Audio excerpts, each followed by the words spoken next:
نحمده ونصلي ونسلم على رسوله الكريم أما بعد فأعوذ بالله من الشيطان الرجيم بسم الله الرحمن الرحيم اهدنا الصراط المستقيم صدق الله مولانا العظیم۔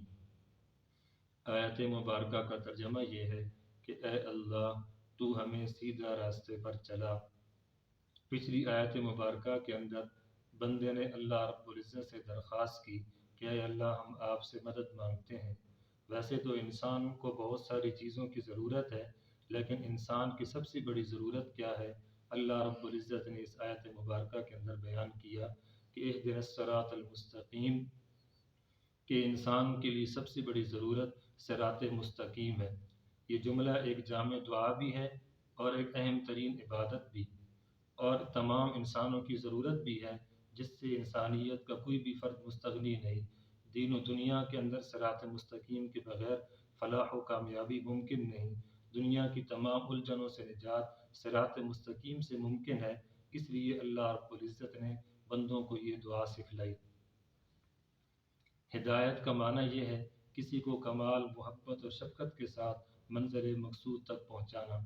ہدایت کے دو معنی آتے ہیں کہ ایک پہلا معنی یہ کہ کسی انسان کو راستہ بتلا دینا، اور دوسرا معنی یہ ہے کہ کسی انسان کو راستہ بتلانا نہیں بلکہ جو اس کی منزل مقصود ہے اس تک اس کو پہنچا دینا۔ یہاں پر اللہ رب العزت سے اس بات کا سوال کیا جا رہا ہے کہ اے اللہ آپ ہمیں راستہ بتانے کے ساتھ ساتھ منزل مقصود تک پہنچا دیں۔ علامہ ابن القیم رحمۃ اللہ علیہ نے یہ بات ذکر کی ہے کہ صراط مستقیم وہ راستہ کہلاتا ہے جس میں 5 باتیں پائی جائیں گی۔ پہلی بات کہ مستقیم یعنی سیدھا ہو، دوسری بات مقصد تک پہنچانے والا ہو، تیسری بات سب سے زیادہ قریب تر اور نزدیک ہو، چوتھی بات کہ وسیع اور کشادہ ہو، پانچویں بات کہ مقصد تک پہنچنے کے لیے اس کے علاوہ کوئی اور راستہ نہ ہو۔ جب پانچوں باتیں پائی جائیں گی تو یہ صراط مستقیم کہلائے گا۔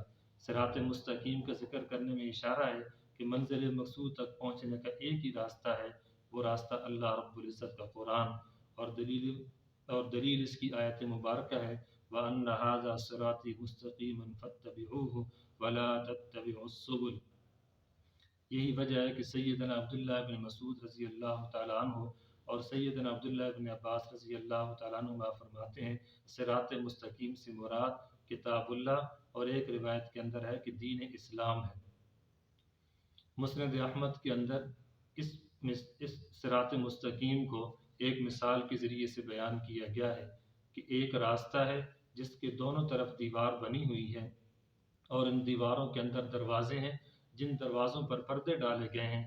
راستے کے ایک طرف ایک بندہ کھڑا ہے جو دعوت دے رہا ہے کہ میری طرف آ جاؤ، اور اس راستے کے اوپر بھی ایک پکارنے والا پکار رہا ہے۔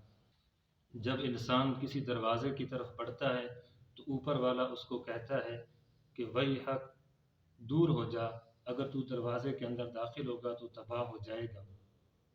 رسول اللہ صلی اللہ علیہ وسلم نے اس کی وضاحت کرتے ہوئے یہ فرمایا کہ یہ راستہ یہ دین اسلام کا راستہ ہے، اور راستے کے کنارے پر کھڑے ہونے والا وہ اللہ کا قرآن ہے جو انسان کو اللہ کی طرف دعوت دے رہا ہے، اور اوپر سے پکارنے والا وہ انسان کے دل کے اندر خوف خدا ہے جو اللہ رب العزت نے ہر انسان کے اندر ودیت رکھا ہے۔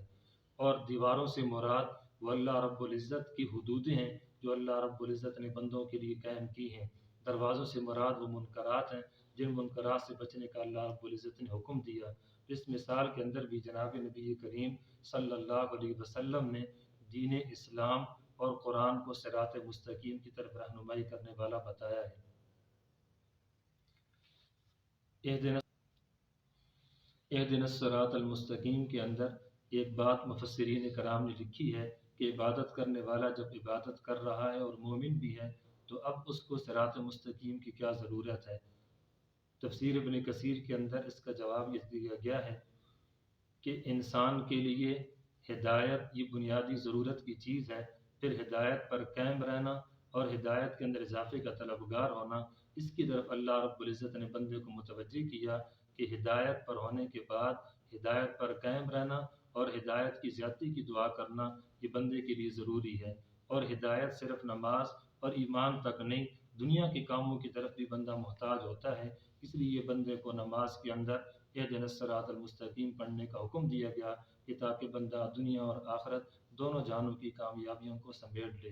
اللہ رب العزت کی ذات سے دعا ہے کہ اللہ رب العزت ہم سب کو صراط مستقیم پر چلنے کی توفیق نصیب فرمائے۔ وآخر دعوانا ان الحمد للہ رب العالمین۔